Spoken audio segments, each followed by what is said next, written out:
एक समय की बात है, भगवान श्री कृष्ण द्वारका में रानी सत्यभामा के साथ सिंहासन पर विराजमान थे। निकट ही गरुड़ और सुदर्शन चक्र भी बैठे हुए थे। तीनों के चेहरे पर दिव्य तेज झलक रहा था। बातों ही बातों में रानी सत्यभामा ने श्री कृष्ण से पूछा कि हे प्रभु, आपने त्रेता युग में राम के रूप में अवतार लिया था। सीता आपकी पत्नी थी, क्या वे मुझसे भी ज्यादा सुंदर थीं? द्वारकाधीश समझ गए कि सत्यभामा को अपने रूप का अभिमान हो गया है। तभी गरुड़ ने कहा कि भगवान, क्या दुनिया में मुझसे भी ज्यादा तेज गति से कोई उड़ सकता है?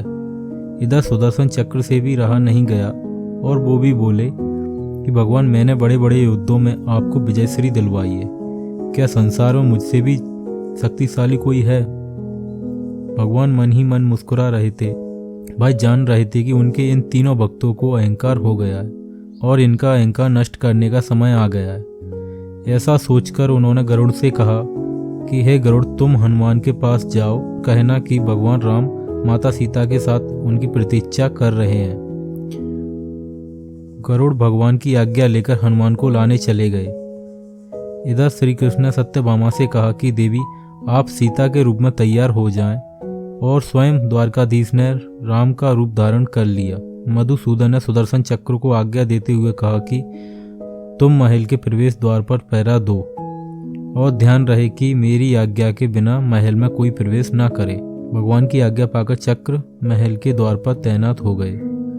गरुड़ ने हनुमान के पास जाकर कहा कि वानर श्रेष्ठ, भगवान राम माता सीता के साथ द्वारका में आपसे मिलने के लिए प्रतीक्षा कर रहे हैं। आप मेरे साथ चलें, मैं आपको अपनी पीठ पर बैठाकर शीघ्र वहां ले जाऊंगा।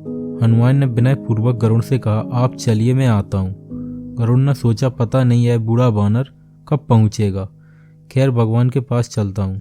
यह सोचकर गरुड़ शीघ्रता से द्वारका की ओर उड़े। पर यह क्या, महल में पहुंचकर गरुड़ देखते हैं कि हनुमान तो उनसे भी पहले महल में प्रभु के सामने बैठे हैं। गरुड़ का सिर लज्जा से झुक गया। तभी श्री राम ने कहा, पवन पुत्र, तुम बिना आज्ञा के महल में प्रवेश कैसे कर गए? क्या तुम्हें किसी ने प्रवेश द्वार पर रोका नहीं? हनुमान ने हाथ जोड़ते हुए सिर झुकाकर अपने मुंह से सुदर्शन चक्र को निकालकर प्रभु के सामने रख दिया। हनुमान ने कहा कि प्रभु, आपसे मिलने से मुझे इस चक्र ने रोका था, इसलिए इसे मुंह में रख मैं आपसे मिलने आ गया। भगवान मन ही मन मुस्कुराने लगे। हनुमान ने हाथ जोड़ते हुए श्री राम से प्रश्न किया, हे प्रभु, आज आपने माता सीता के स्थान पर किस दासी को इतना सम्मान दे दिया है कि वह आपके साथ सिंहासन पर विराजमान है? अब रानी सत्यभामा का अहंकार भंग होने की बारी थी। उन्हें सुंदरता का अहंकार था जो पल भर में चूर हो गया था।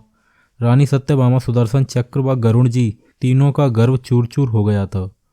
वे भगवान की लीला समझ रहे थे। तीनों की आंखों से आंसू बहने लगे और वे भगवान के चरणों में झुक गए।